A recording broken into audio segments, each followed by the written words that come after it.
Noornad CB ഗ്രൂപ്പിന്റെ പുതിയ സ്ഥാപനമായ CB എംപോറിയം ഉദ്ഘാടനം ചെയ്തു. ITBP ജംഗ്ഷനിലാണ് എംപോറിയം പ്രവർത്തനം തുടങ്ങിയത്.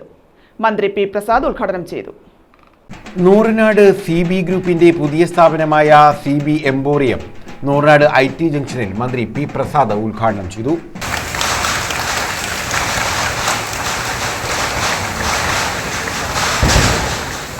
ഒറ്റപ്പാലം ശ്രീകൃഷ്ണാശ്രമം സ്വാമി കൈവല്യാനന്ദ ദീപം തെളിച്ചു. ഡോക്ടർ ലീന പ്രസന്നൻ ആദ്യ വിൽപ്പന നിർവഹിച്ചു.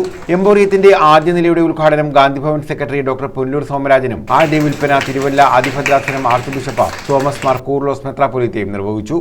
ആദിക്കാട്ടുകുളങ്ങര മുസ്ലിം ജമാഅത്ത് ചീഫ് ഇമാം സൈനുലാബുദ്ദീൻ മൽഹരി അനുഗ്രഹ പ്രഭാഷണം നടത്തി. സമ്മേളനം കൊടിക്കുന്നിൽ സുരേഷ് MP ഉദ്ഘാടനം ചെയ്തു. MS അരുൺകുമാർ MLA അധ്യക്ഷത വഹിച്ചു. സ്വാമി ഗുരുരത്നം നിർമ്മാണ ശില്പികളെ ആദരിച്ചു. PN Pramod Narayan MLA TB charitable programme ഉദ്ഘാടനം ചെയ്തു. വ്യാപാരി വ്യവസായി ഏകോപന സമിതി സംസ്ഥാന president Raju Apsara lucky dip നറുക്കെടുപ്പ് നടത്തി. News bureau, Charummood.